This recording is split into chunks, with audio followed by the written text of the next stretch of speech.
plus attendre, merci d'accueillir comme il se doit Nicolas Boisselot, cofondateur de Bon Entendeur. Bonne conférence. Les égéries sont multiples et savent ravir nos oreilles délicates. Alors ouvrez-les bien ces oreilles, car grâce à Bon Entendeur, tout est possible, et plus personne ne vous reprochera d'écouter la musique trop fort. Et ça cartonne.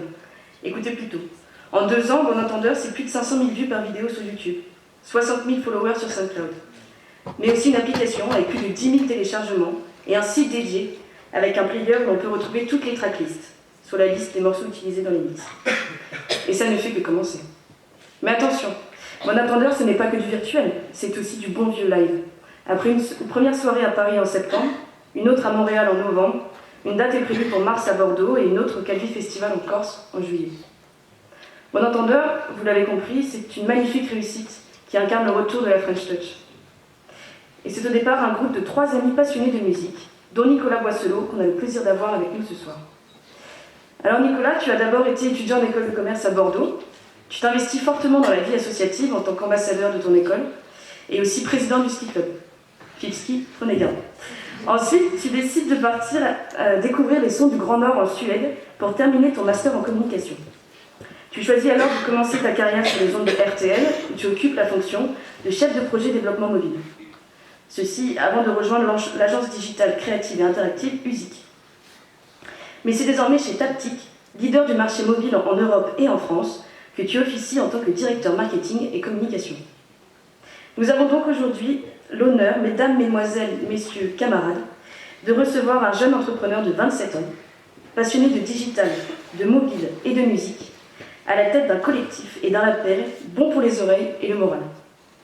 D'ailleurs, il est arrivé jusqu'à moi que la prochaine mixtape sort vendredi prochain et que la guest star est Charles Aznavour. Nicolas, toi, tu es déjà en haut de l'affiche. Alors je dis ça, je dis rien. À bon entendeur, salut. On va d'abord te poser des questions sur l'organisation générale des Bon Entendeurs. Ensuite, Théo, qui fait partie de Radioactive, c'est l'asso de musique de l'EM, te posera des questions donc plus techniques sur la musique. Et enfin, je reviendrai avec toi sur ton parcours en tant qu'entrepreneur. Ça marche. C'est bon ? Ouais. Alors, est-ce que pour commencer, tu peux nous raconter la naissance de Bon Entendeur, d'où est venue l'idée et comment vous êtes rencontrés, puisque apparemment vous êtes 3. Ouais. Comment ça s'est passé ? Ouais, on est bien sûr 3. Je suis le seul à être ici aujourd'hui, mais c'est vraiment un travail collectif. Donc le projet il a commencé il y a plus de 2 ans maintenant, il y a au moins 3 ans, par Arnaud Bonnet, donc, le jeune homme de gauche, qui est actuellement en Master 2 à Paris. C'est lui qui a commencé en fait initialement avec une chaîne YouTube à récolter des sons qu'il aimait bien, à les uploader et puis voilà, faire cette sélection de sons. Sauf que très rapidement, elle a grossi la chaîne, mais assez rapidement il s'est fait descendre sa chaîne à cause des problématiques de droit d'auteur, ce qui arrive beaucoup en ce moment. Du coup, dans la foulée, il s'est penché sur SoundCloud parce que c'est un peu plus, on peut faire plus de choses au niveau des droits d'auteur, ils sont moins regardants, en tout cas pour l'instant. Et c'est lui qui a trouvé du coup ce fameux nom chouette, Bon Entendeur. Et il a été rejoint très rapidement par Pierre de la Monica, qui est donc le jeune homme de droite, niçois, et qui est encore à Nice. Et donc c'était tous les deux, et moi je les ai rejoints en fait seulement avec la première mixtape, celle de DSLF, la première, en septembre 2013 du coup. Donc voilà, j'ai commencé quand je les ai rencontrés via Pierre en fait, via le festival Calvi and the Rocks pour lequel je bosse en fait depuis 4-5 ans en parallèle. Et du coup voilà, j'ai rentré là-bas parce que c'était un ami de mon petit frère. Et voilà, on s'est bien entendu. Et du coup voilà, après je les ai rejoints lors de la première mixtape. Je sais pas si ça répond bien à ta question. Si.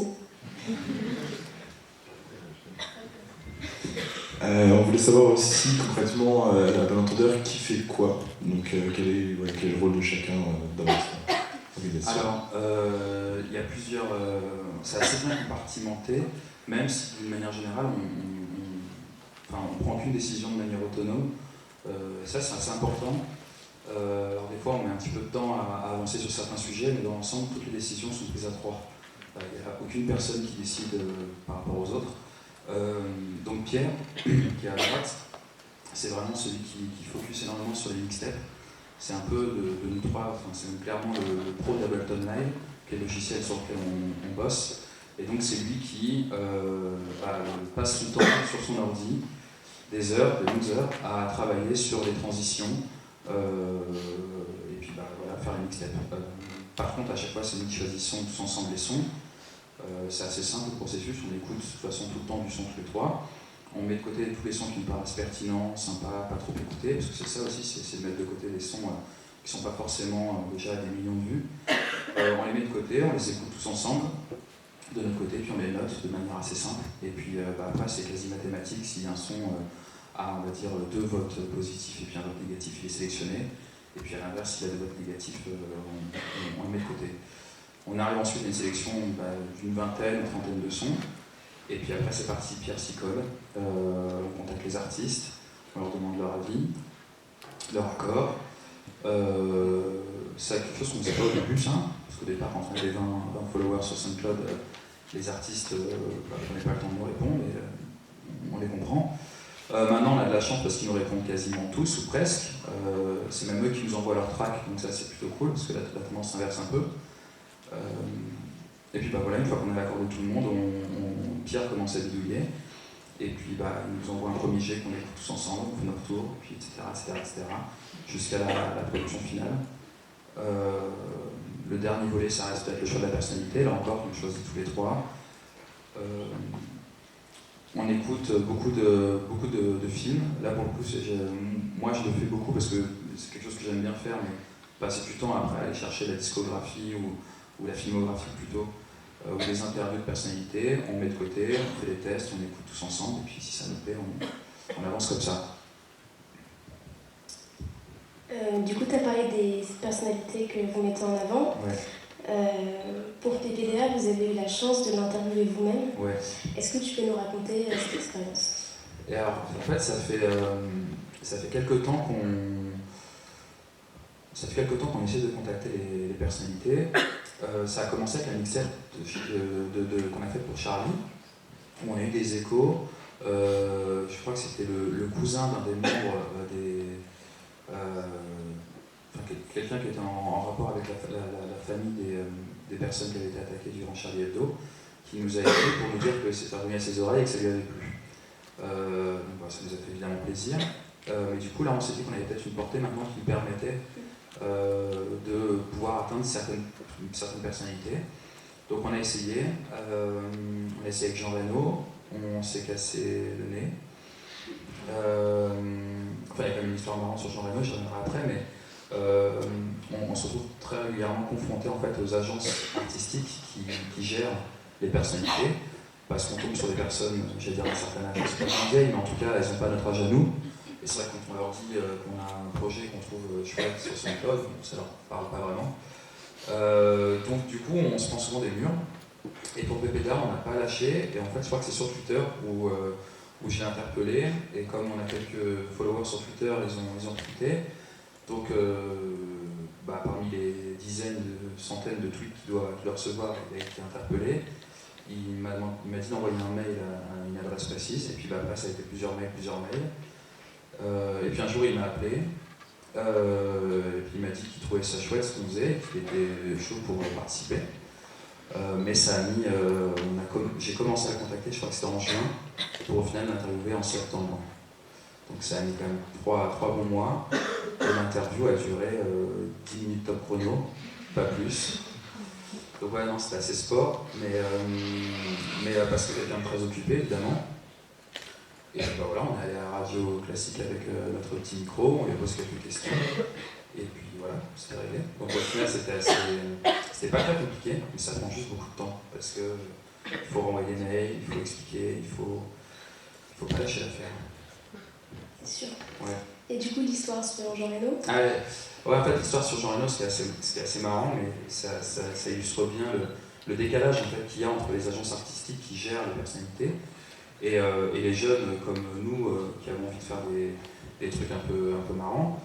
C'est qu'on s'était pris un nom assez massif par mail, qui n'était pas super agréable, mais bon, c'était le jeu. On avait dit, d'accord, nous on adore Jean Reno, donc on va le faire quand même. On on l'a fait. Et en fait, 6 mois ou quelques mois après, j'étais contacté par son beau-frère qui nous envoyait un mail pour nous dire que lui, pour le coup, il a une trentaine d'années, donc il est plus proche de notre âge. Et il nous disait qu'il avait fait écouter la mixtape en famille, que ça avait plu à tout le monde, et que ça avait même beaucoup plu à Jean Reno qui voulait son vinyle. Et du coup, on s'y attendait pas. Au départ, on se demandait même si c'était une blague. Et puis, non, il y a quelques temps, on a reçu la photo qu'on a mise sur Instagram, je ne sais pas si certains de vous l'ont vu. Mais du coup, on a une photo de Jean Reno avec son vinyle. Voilà, donc ça montre juste en fait que si on est arrivé à contacter en direct les personnalités, on aurait peut-être un taux de retour un peu plus important, mais malheureusement on est confronté à un tas de barrières, et notamment dans ce cas les agences artistiques, parce que c'est super compliqué d'expliquer à une personne qui n'a pas le temps, parce que de base ces personnes-là n'ont pas le temps, de leur expliquer le projet, parce que c'est pas un projet qui peut s'expliquer en une minute. Mais au final, bon, voilà. Donc on essaye, on creuse. En ce qui concerne Aznavour, on a essayé là encore. Quelqu'un de très occupé, si ce n'est plus que Jean Reno, enfin, ça doit être à peu près le même dilemme.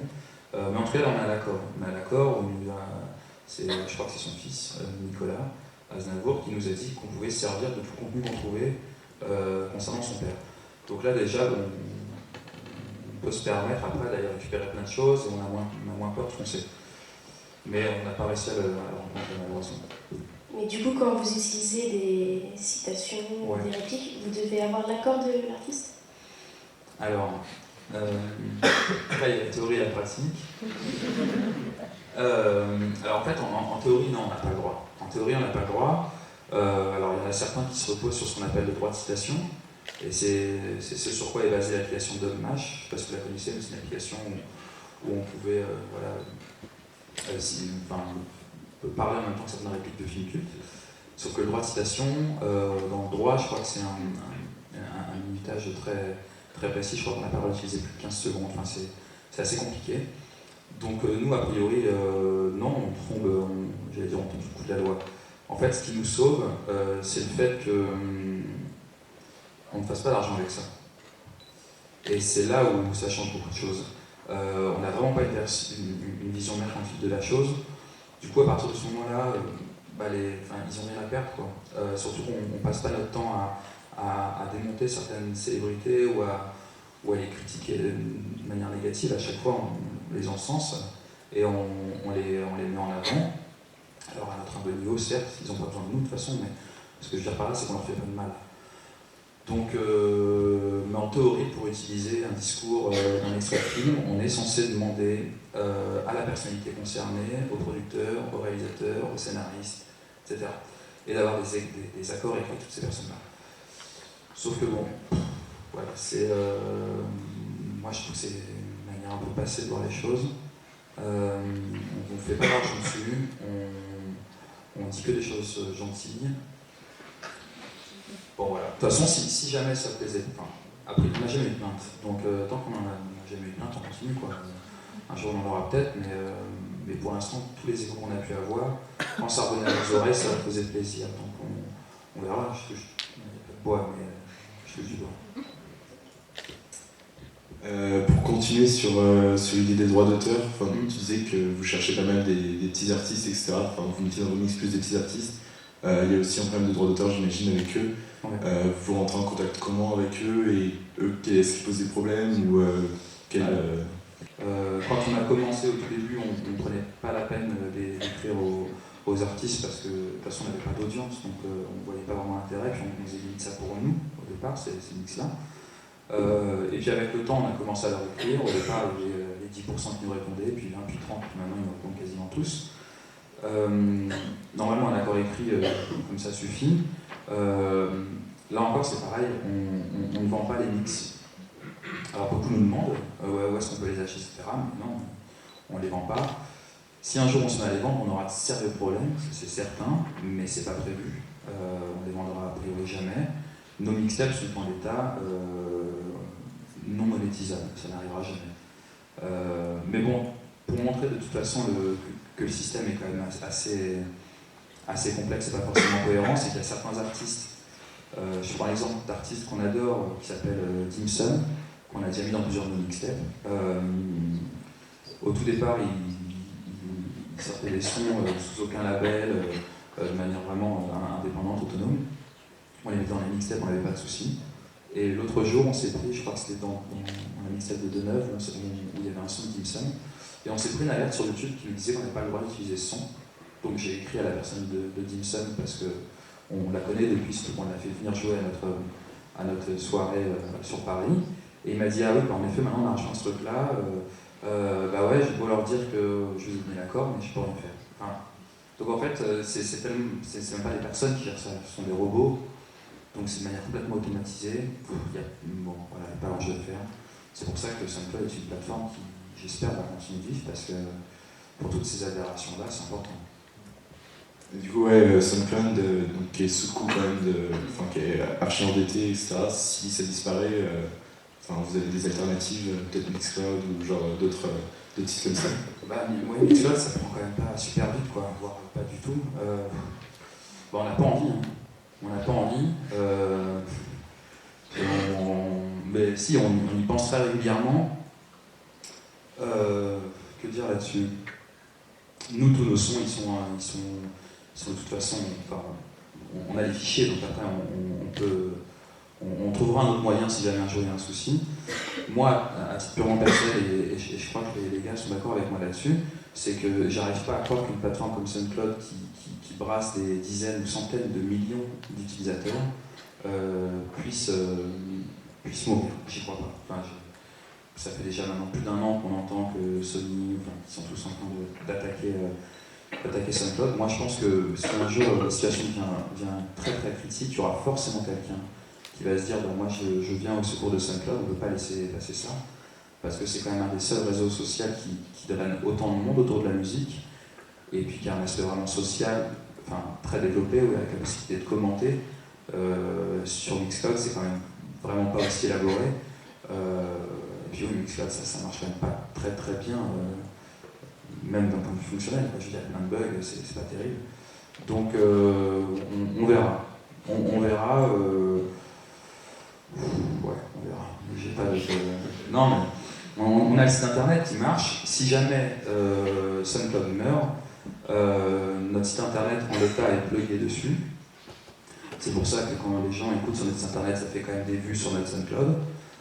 Mais si jamais le jour au lendemain notre SoundCloud ferme, on a un mode de prévu sur le site pour qu'il aille taper les serveurs et qu'il continue à diffuser du son.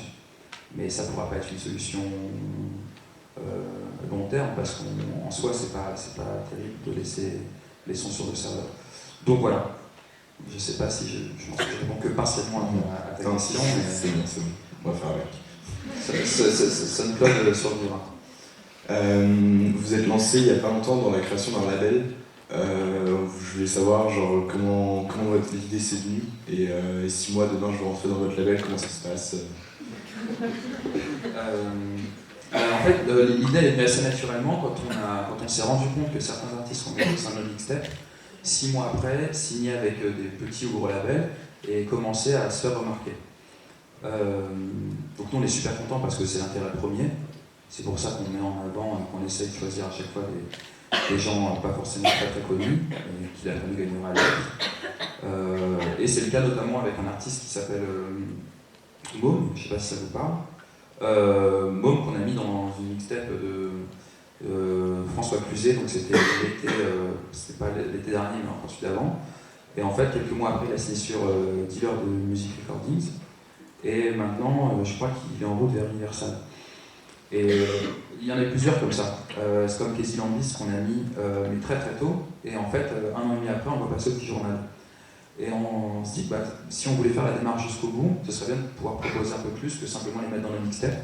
Donc on a commencé la démarche en début d'année avec Napi, qui avait fait l'intro notamment de Jean Reno et autres, qu'on aime beaucoup. Et puis on s'est vite rendu compte que c'était beaucoup de paperasse, c'était beaucoup de boulot. Un boulot qui n'était pas forcément le nôtre initialement.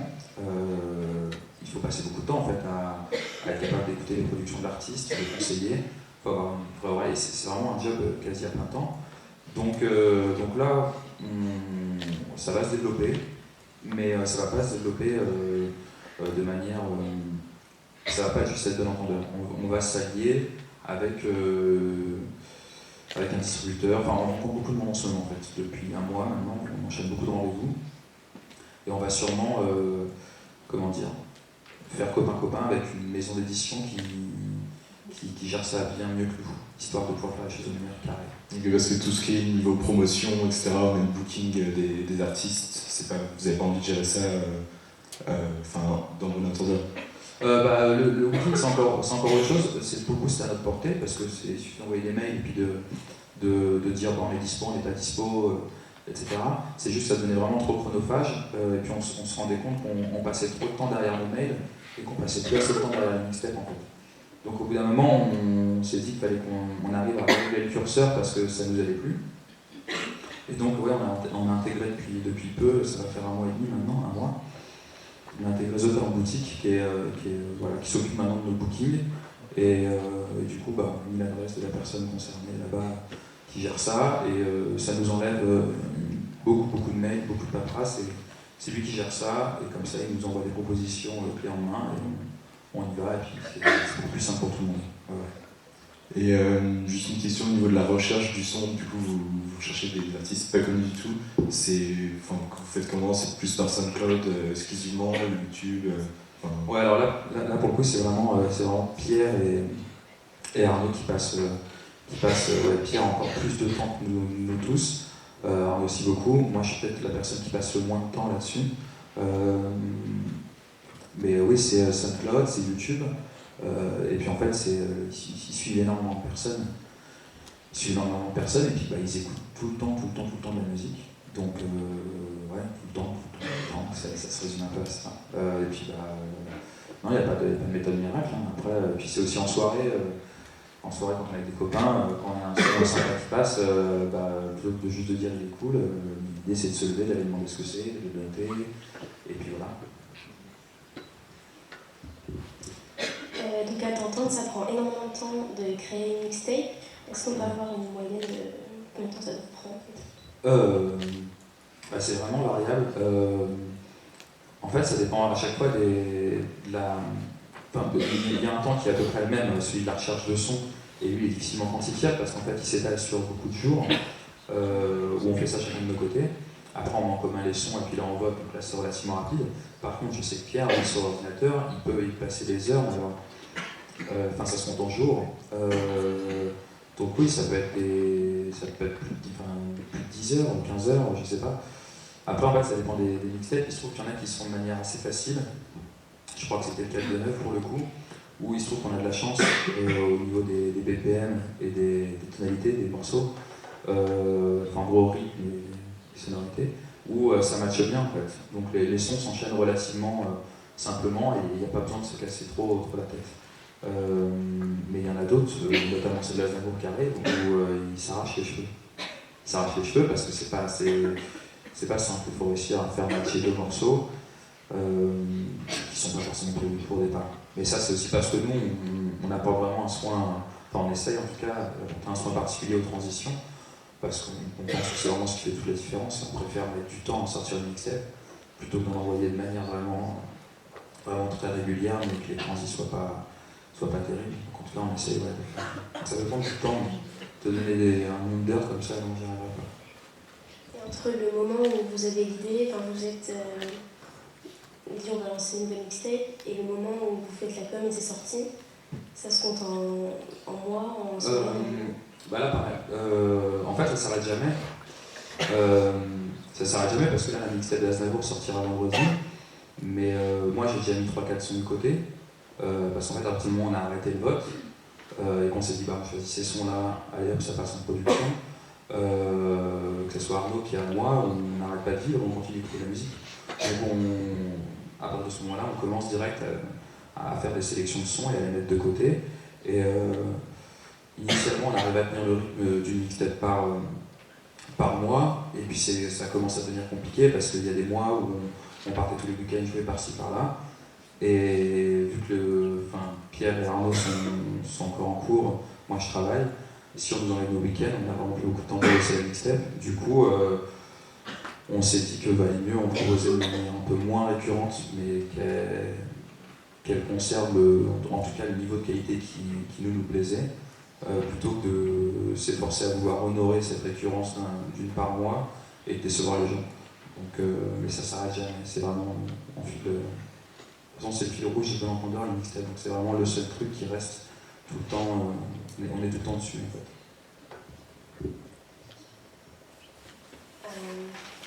Du coup, on va passer au côté plus entreprise, parce que Bon Entendeur, au-delà de la musique, c'est aussi une entreprise. Ouais. Donc vous avez, comme tu l'as dit, un site, une appli, c'est gratuit. Ouais. Du coup, d'où viennent vos profits en fait? Bon, en fait, on n'a pas vraiment de profit en l'état. On en a depuis peu. On gagne de l'argent uniquement sur nos prestations live, pour l'instant. On est vraiment en train de chercher un modèle économique qui se défend. Faut pas oublier qu'au départ, de toute façon, quand on s'est lancé là-dedans, on pensait vraiment pas qu'on arriverait à ça, donc c'est assez... Enfin, on fait ça un petit peu au jour le jour. Le site, non, on ne gagne pas d'argent avec, il y a zéro pub, même l'application mobile. On nous a proposé de mettre de la pub dedans, on a dit surtout pas, parce que c'est moche. Donc du coup, non, on ne gagne pas beaucoup d'argent par rapport à ce qu'on... Enfin, de toute façon, le peu d'argent qu'on gagne, ce qui est certain, c'est qu'on se verse rien. Là, c'était la première fois de l'année où on s'était dit fin 2015 qu'on allait se verser en fait quelque chose à la fin de l'année. Et en fait, quand on a vu ce qui restait sur les comptes, on a dit que ça sert à rien. Ouais, on n'a rien pris. Mais non, on investit tout dans le site, dans l'application mobile, et puis dans le reste, ça peut être la créa pour tel événement ou tel truc. On évite de trop bricoler nous-mêmes avec nos faibles connaissances sur Photoshop, donc on fait appel à pas mal de personnes. Et puis même sur notre soirée à Paris, on a dépensé beaucoup d'argent. Parce qu'on n'a pas voulu faire une soirée, j'allais dire classique, mais on n'a pas voulu faire quelque chose de simple. Et donc ça nous a coûté de l'argent, mais bon, on préfère pour l'instant capitaliser, et c'est comme ça, je pense qu'on arrive à avoir une audience qui grossit de manière assez rapide. Mais là, on est en train de trouver justement un modèle économique via notamment ce que je disais, les rendez-vous qu'on est en train de faire avec des acteurs beaucoup plus importants de l'industrie. Et pour tes prestations live, je pense plus au festival, on vous contacte ou alors vous devez candidater? Je sais pas comment ça se passe. On n'a jamais contacté qui que ce soit. C'est un petit milieu dans lequel on n'était pas forcément au départ. Donc non, ça a commencé de manière assez... j'allais dire de manière assez simple, alors que pas du tout. La première fois qu'on nous a contactés, c'était pour une demande improbable. Au début, on recevait un mail, je sais pas, tous les 3 mois, qui nous demandait si on était d'accord pour venir jouer. Et puis en fait, le rythme a augmenté, donc non, on ne demande jamais rien. Il y a juste, on a juste fait l'effort, nous, de demander une ou deux fois, notamment pour le Xorox, où on a joué l'année dernière, où on a envoyé un petit mail parce qu'on connaissait les organisateurs là-bas et on a réussi à se passer. D'ailleurs, la personne qui a annoncé qu'on jouait à Calvi cette année, c'est pas prévu, hein.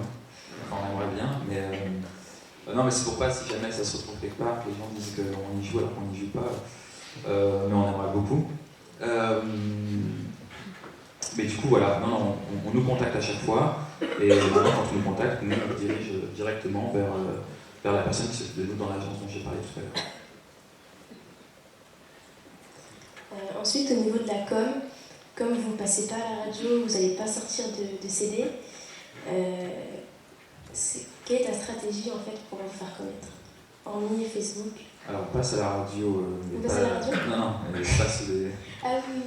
Mais non, je veux ce que je veux dire, nos productions musicales ne passent pas à la radio, ouais. Comment faire pour se faire connaître? Pour l'instant, on se base beaucoup sur le bouche à oreille. Et puis sur des événements, ça se fait de manière assez naturelle. On investit zéro en publicité, quoi que ce soit, notamment sur Facebook où certains font de la pub avec des posts sponsorisés, etc. Nous, on ne finance jamais rien. On ne pense pas que ce soit une bonne chose. Parce qu'au final, on a un nombre de fans qui grossit, mais il y a un engagement qui est très faible parce qu'ils ont liké, ils ne savent pas trop pourquoi. Et ils sont pas intéressés plus que ça par ce qu'on fait, donc ça, on trouve que ça vaut pas le coup. Donc non, le levier de croissance, c'est continuer ce qu'on fait parce qu'on a une croissance qui est pas juste correcte, mais elle est exponentielle. Donc on se dit que si on continue ce qu'on fait de cette manière-là, vu que c'est exponentiel, ça devrait bien se passer. Alors on est peut-être trop optimiste, mais en tout cas on essaie de le voir comme ça. Et puis après, on va multiplier les soirées, et c'est notamment grâce à cette agence là où on va se retrouver à Bordeaux bientôt, à l'iBoat, donc c'est vraiment une chouette salle et l'événement touche pas mal de monde là-bas. Et puis en fait, on va essayer de jouer un peu partout maintenant dans les grosses villes, alors que ce soit Lyon évidemment, mais aussi Grenoble, Toulouse, Lille. On va essayer de multiplier les événements, mais après on voit pour se faire, je sais pas, ça se passe naturellement, on se pose pas trop la question, j'ai l'impression. On n'a pas un objectif de croissance, non. Enfin, sauf à part les acteurs de l'industrie dont j'ai parlé tout à l'heure, où eux, clairement, quand ils vont débarquer, ils vont pas faire semblant, je pense. Enfin, il y aura, là, c'est des personnes qui ont beaucoup plus de moyens que nous, avec des idées très précises, mais c'est encore beaucoup trop flou pour en parler. On est vraiment au début de la discussion avec ces gens-là. Ok. Tu disais justement que les soirées, ça allait prendre une importance de plus en plus, ça allait être de plus en plus important dans votre business model. Faire des playlists c'est une chose, le live, mixer en live c'est une autre. Apparemment de ce que tu me dis, il y a juste Pierre, je crois que c'est son prénom, qui est surtout sur l'aspect technique. Vous aussi vous touchez un peu au mix pour ces soirées live. Alors Pierre c'est la personne qui passe le plus de temps sur Ableton. Pour la simple et bonne raison que c'est très compliqué de bosser à deux sur le même fichier Ableton. Mais sinon Arnaud est également capable de lui donner un coup de main. Il n'y a que moi qui ne sais pas y toucher à ce logiciel. Non, ouais, c'est Arnaud et Pierre qui sont en train là-dessus. Donc Bon Entendeur, c'est un site, une appli, c'est sur Facebook, sur SoundCloud. Donc on voit que... Instagram. Snapchat. Donc on voit que la digitalisation a une place importante chez Bon Entendeur. Est-ce que pour toi, en tant qu'entrepreneur, tu trouves qu'aujourd'hui c'est quelque chose d'indispensable ? Bah oui, clairement.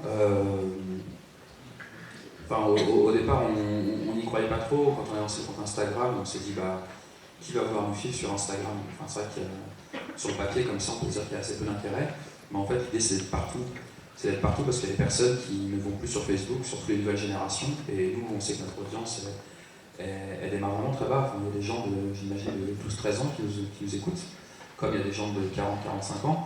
Mais entre les personnes qui ont 40-45 ans, ils vont être sur tel média, tandis que les très jeunes vont bouder Facebook au profit d'Instagram et de Snapchat. Donc l'idée c'est d'être partout. Après moi je pense que ce qui est important c'est d'essayer de varier au maximum le contenu pour chaque plateforme, parce que sinon il n'y a pas vraiment d'intérêt à suivre toutes les plateformes si elles proposent strictement le même contenu. C'est pour ça que la photo de Jean dont je parlais tout à l'heure, typiquement elle est que sur Instagram. Bon, après, il n'est pas exclu qu'on la partage également sur Facebook, mais en tout cas, c'est vraiment sur ce support-là où elle avait un intérêt. Donc oui, non, l'intérêt, c'est vraiment partout. Moi, je pense que oui, maintenant, c'est indispensable si on veut... je connais plein de personnes qui ne se connectent jamais sur Facebook. Je connais plein de personnes qui n'ont même pas Instagram sur le téléphone. Au final, l'idée, c'est d'être un peu partout, de faire ça au mieux, et c'est comme ça que, je pense, on peut toucher le plus large possible. Pas de secret.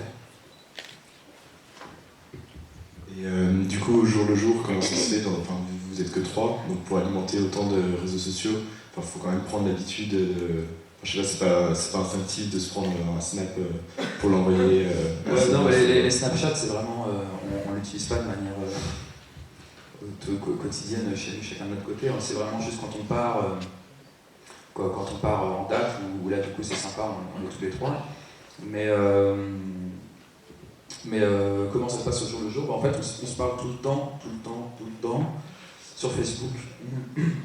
On a une discussion à 3, et puis on n'arrête pas, on s'appelle aussi beaucoup évidemment. On essaie de se faire un Skype tous les week-ends pour échanger sur les gros sujets. Mais non, après, si on regarde notre fréquence de poste, elle n'est pas si élevée que ça. Sur Facebook, on n'a pas plus d'un post par semaine. Alors je dis ça alors que cette semaine on en aura 2, mais de manière générale, poste assez peu. Et c'est d'ailleurs, je pense, pas une des lignes édito de Bon Entendeur, mais presque. C'est qu'on voulait aller à contre-pied de toutes ces chaînes qui postent tout le temps, où on voit des posts, il y a des pages qui peuvent faire 5-6 posts par jour, même plus. Nous, on voulait aller à contre-pied en se disant, non, nous, si on fait un post, on a vraiment des choses à dire. Et on n'en fait qu'un, mais que quand c'est nécessaire, on fait juste ça nécessaire. Donc non, pour le coup, on arrive à se mettre d'accord là-dessus. Et puis là encore, dès qu'on poste quelque chose, il n'y a personne qui va prendre la liberté de poster quoi que ce soit sur n'importe quel réseau sans que les autres soient au courant. Ça n'arrive jamais. Et chaque post Facebook, à chaque fois, c'est parce qu'on a tous les trois envie de poster. Si Théo est d'accord, on peut passer à des questions plus sur ton parcours, sur toi. Ok. Alors, tu as fait des études de commerce à Bordeaux. Ouais. Tu n'étais pas prédestiné à travailler dans la musique. Qu'est-ce qui t'a poussé vers ce milieu?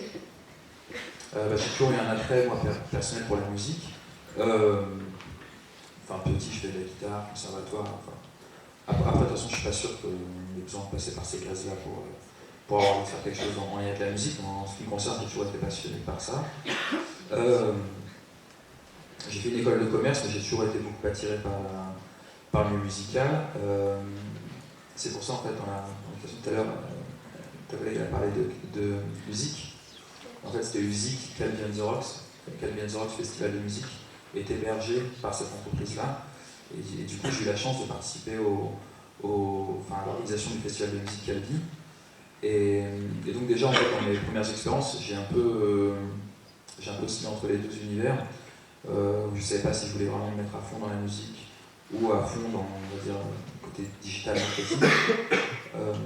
Et puis après, ça s'est fait comme ça. J'ai rejoint Taptic parce que c'était une entreprise en expansion intéressante qui me proposait de belles missions, donc ça se fait comme ça. Mais du coup, c'était impensable de ne pas faire à côté un projet musical. Et si je m'étais lancé à fond dans la musique de manière, on va dire, sérieuse, professionnelle, j'imagine que j'aurais trouvé autre chose à côté pour contenter, en gros, ma soif digitale. Je ne sais pas si je suis... Voilà. Donc comme tu as dit, tu travailles chez Taptic en ce moment. Ouais. Tu es directeur marketing et la communication. France. Ouais. Ok. Et à ce titre, tu as été publié dans Les Échos un article qui s'appelle « De la nécessité d'entreprendre en incubant et l'inverse ». Ouais. Alors dans cet article, tu parles en fait du développement général des startups qui ensuite, en cas de succès, passent PME. Mais tu es assez nostalgique du stade de start-up, si j'ai bien compris, et tu dis qu'il faudrait que les entreprises gardent leurs âmes d'enfant. Qu'est-ce qui t'attire autant dans la start-up qu'il faudrait absolument que l'entreprise garde une fois qu'elles sont conçues en place?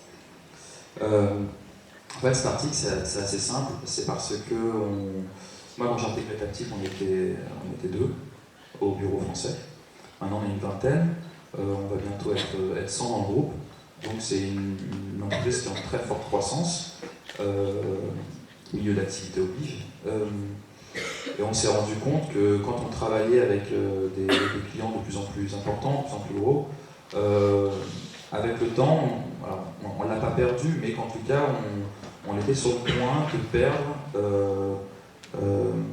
j'allais dire la fougue un peu de la start-up qui se permet, qui ose des choses et qui n'a pas forcément encore d'enjeux financiers trop importants, donc qui a une marge de manœuvre beaucoup plus importante. Et en fait, ça, on se rend compte qu'en travaillant avec des gros groupes, assez naturellement, en fait, on va se calquer un petit peu sur leurs process qui sont parfois très, très lourds, très fastidieux et très lents. Donc le mot qui ressort tout le temps, c'était le modèle 2015, c'était le mot agilité. Mais il y a un peu de ça, quoi. Donc l'idée, c'était de se dire que c'était une bonne chose pour les entreprises d'incuber au maximum des startups pour essayer de récupérer un peu toute leur audace, parce qu'on voit bien que ce qui bouge le plus maintenant, ça vient des startups, ça vient des entrepreneurs, qu'ils soient tout seuls, qu'ils soient 4-5, mais qui ont des projets innovants. Et donc c'est ce que j'écrivais dans ce billet-là, où ça me semble important et stratégique en fait, pour pas mal d'entreprises, d'aller récupérer des petits talents qui n'ont pas forcément de gros moyens financiers, mais qui ont plein d'idées chouettes, et de les intégrer. Et pas juste les intégrer pour se dire qu'ils ont intégré une start-up, mais vraiment se mélanger avec, quoi. Et puis tirer tout ce qui est attiré de cet esprit start-up qui, c'est plus à démontrer, et de nos jours super riche, super intéressant. C'est ce qui marche, je crois. Vous appliquez cette solution chez Taptic ou pas encore? Alors, nous, on ne se considère pas encore comme une énorme entreprise. On ne l'est pas. On n'a qu'une centaine d'employés. On n'est pas encore au stade d'une banque ou d'autres grosses institutions. Mais déjà, on a cette volonté-là, surtout en Belgique, qui est le siège en fait, de Taptic. Il y a des initiatives de rapprochement avec des startups, avec un programme qui s'appelle Taptic Up, qui a été lancé, où là le but c'est qu'ils reçoivent énormément de dossiers de candidatures de startups, ils les évaluent, et en fait ils les aident financièrement en leur proposant des développements à coût très bas. Et après l'idée c'est de les accompagner jusqu'à une levée de fonds. Et si levée de fonds il y a, l'idée c'est de récupérer ensuite la somme qui avait été initialement offerte lors des réductions. Et donc là en fait c'est donnant-donnant, enfin, tout le monde est gagnant, parce qu'en faisant ça, l'entreprise, enfin, là en l'occurrence Taptic, prend un vrai risque, et c'est vraiment son premier à elle que la start-up marche et lève des fonds. Sinon elle va pas s'y retrouver financièrement. Donc c'est un engagement fort, mais qui du coup me paraît plus honnête vis-à-vis des startups qui elles souvent ont un projet, c'est un peu leur bébé, elles ont peur de le confier, elles savent pas où ça va aller. Et donc c'est un deal en tout cas qui nous paraît sain. Donc c'est une initiative qui a été lancée en Belgique il y a quelques mois, et là on est en train de voir dans quelle mesure on peut dupliquer ça en France aussi. Et en tant qu'entrepreneur, qu'est-ce qui te plaît le plus dans ton métier? C'est le fait de ne pas avoir beaucoup de temps. Je crois que je suis un peu travaillomane, j'aime pas trop rester à rien faire. Et je pense que quand on a un travail, on va dire très carré, très cadré, j'allais dire le mot fonctionnaire, mais vraiment l'idée de me mettre à dos les fonctionnaires. Mais voilà, quand on a un travail qui est très normé de telle heure à telle heure, ça laisse peu de place pour prendre des initiatives ou des libertés sur son temps personnel. Quand on est entrepreneur, pour le coup, si on veut jamais s'arrêter, on peut jamais s'arrêter. Donc moi je crois que c'est ça qui me plaît, c'est le fait de ne pas vraiment avoir d'horaire cadré, et de pouvoir un peu travailler sur tous les projets que je peux avoir, un peu quand j'en ai envie. Donc ouais, je crois que c'est ça qui me motive.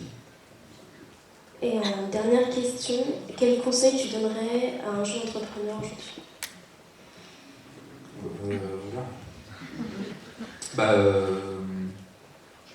C'est assez difficile de ne pas tomber dans les gros clichés à base de forêt cachée, ventre.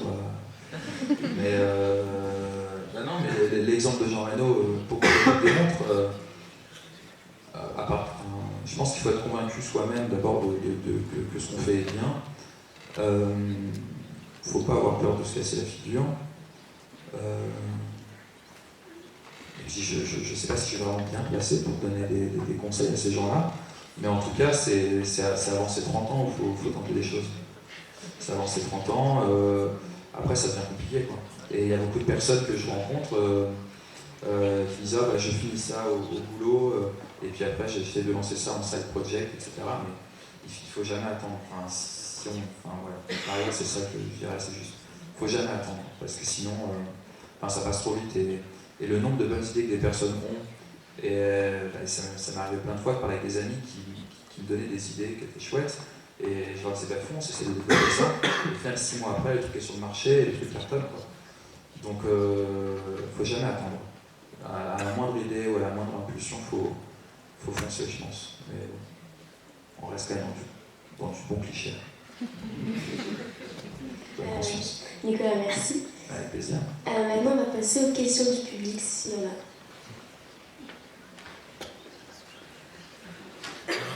Du coup, moi j'ai une question. Tu vas faire quoi de Bon Entendeur demain? Enfin, demain, dans 1 an, dans 2 ans, 3 ans? C'est ce qu'on est vraiment en train d'y réfléchir. Donc il y a cette voie de croissance avec les différents acteurs là, de l'industrie musicale. Il y a ça. En fait, on en parlait l'autre jour avec les gars, et on est tous les trois d'accord pour dire qu'on voulait rien s'interdire. On n'a pas envie d'être rangé dans la case DJ et du coup d'assurer que des DJ sets. On ne veut pas être rangé dans la case organisateur de soirée comme on a fait en septembre dernier, ni dans diffuseur de mixtape. Donc on veut continuer en tout cas à traiter tous ces sujets de fond, à essayer d'augmenter la récurrence et puis se créer de nouveaux sujets. Donc là en l'occurrence on travaille sur la distribution de contenus légaux. On a notre site internet également qui nous a pris beaucoup de temps. Et ça c'est aussi une voie de croissance parce qu'on se rend compte au niveau des visites. On a la chance d'avoir, au-delà d'un nombre de visites important, on a un taux de rétention. Et c'est ça, le taux de rétention qui est important de nos jours, qui est plutôt pas mal. Sur l'appli, on a en l'état pas loin de 2000 personnes qui se connectent chaque jour différemment. Des personnes différentes, pardon, chaque jour. Donc pareil, sur l'appli, on a beaucoup de mises à jour qui veulent venir, donc on n'a pas encore de plan bien précis. L'idée c'est, on s'interdit rien et on va un peu sur tous les fronts. Après on verra, il y a des choses qui n'ont peut-être pas marché. Dans ce cas-là, on les mettra de côté, et puis ce qui marche, on l'appuiera encore plus, je pense.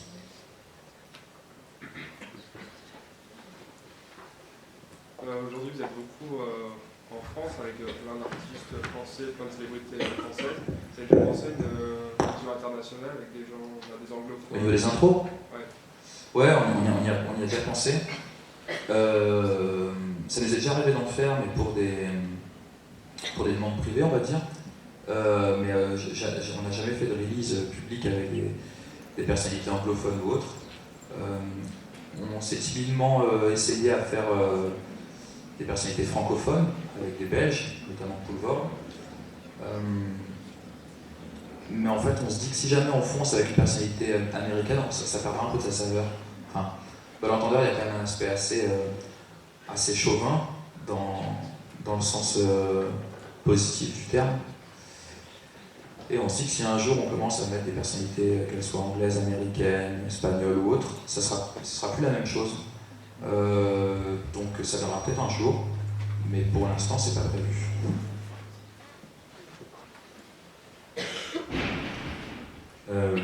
Moi je voulais vous poser une question par rapport au film. Vous avez déjà pensé à faire des musiques de film, faire des génériques? On vous a déjà contacté pour ça ou pas? Je suis pas producteur. Ouais, mais je pensais pour les musiques de film, ça pourrait être intéressant sur des films politiques. Certainement, mais on n'est pas producteur, on ne produit pas de musique. C'est pour ça qu'on est un peu un modèle, enfin pas hybride, mais